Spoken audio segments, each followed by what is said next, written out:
Welcome back to our channel మా ఇంటి రుచులు. నేను మీ స్మార్ట్ విజయ. ఈ రోజు నేను గోధుమ పిండితో పొంగడాలు అయితే చేసి చూపిస్తానండి. గోధుమ పిండి పొంగడాలకి కావాల్సిన పదార్థాలు తయారీ విధానం ఎలాగో చూపిస్తాను.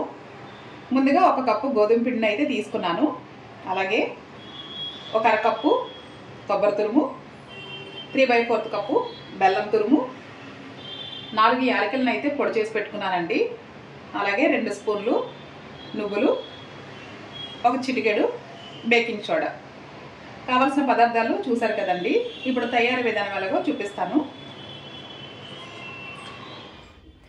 ముందుగా ఒక బౌల్ని అయితే తీసుకుందామండి. ఇప్పుడు ఒక కప్పు గోధుమ పిండి, అలాగే కొబ్బరి తురుము, బెల్లం తురుము, నువ్వులు, యాలకుల పొడి, కొద్దిగా వంట సోడా కూడా వేసేస్తున్నానండి. అలాగే చిటికెడు ఉప్పు కూడా వేస్తున్నాను. స్వీట్ చేసుకునేటప్పుడు ఎప్పుడైనా కొద్దిగా ఉప్పు వేసుకుంటే ఆ టేస్ట్ అనేది చాలా బాగుంటుందండి. ఇష్టం లేకపోతే స్కిప్ చేసాను ఫ్రెండ్స్. ఇవన్నీ ఇలా వేసుకున్న తర్వాత వాటర్ యాడ్ చేసుకుని అయితే మొత్తం పిండిని బాగా కలుపుకోవాలండి.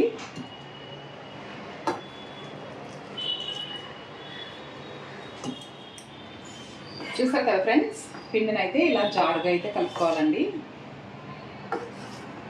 ఇలా కలుపుకొని ఒక 10 నుంచి 15 నిమిషాలు మూత పెట్టి పక్కన పెట్టేసుకోవాలి.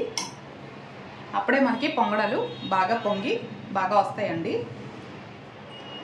పొంగడాలు వేయించుకోవడానికి స్టవ్ వెలిగించుకొని మనం ఆయిల్ అయితే పెట్టేసుకుందామండి.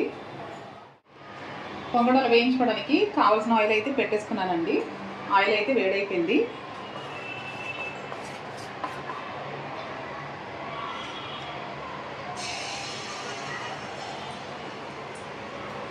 ఒక గరిటె పిండి తీసుకుని ఈ విధంగా వేసుకోవాలండి.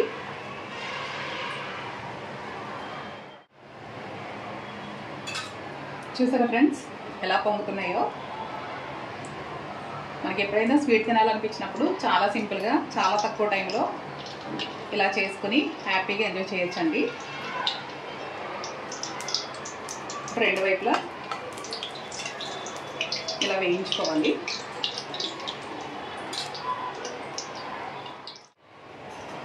ఇలా రెండు వైపులా బాగా వేగిన తర్వాత ఒక ప్లేట్లోకి అయితే తీసేసుకుందామండి.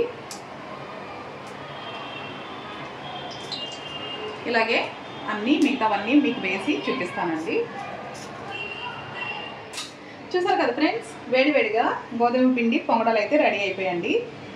మనం నార్మల్గా అయితే అరిసెల పిండితో చేసుకుంటాం కదండి, వాటికంటే కూడా ఇవి చాలా స్మూత్గా చాలా టేస్టీగా అయితే ఉంటాయి. ఈ రెసిపీ మీకు కూడా నచ్చిందని అనుకుంటున్నాను. నచ్చితే తప్పకుండా ట్రై చేసి ఎలా వచ్చిందో నాకు కామెంట్ చేయండి.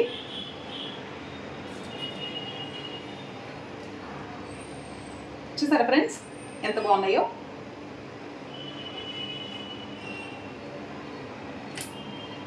నా ఛానల్ని ఫస్ట్ టైం చూస్తున్నట్లయితే సబ్స్క్రైబ్ చేసుకోండి. మరొక రెసిపీతో మళ్ళీ మీ ముందుకు వస్తాను. Bye friends.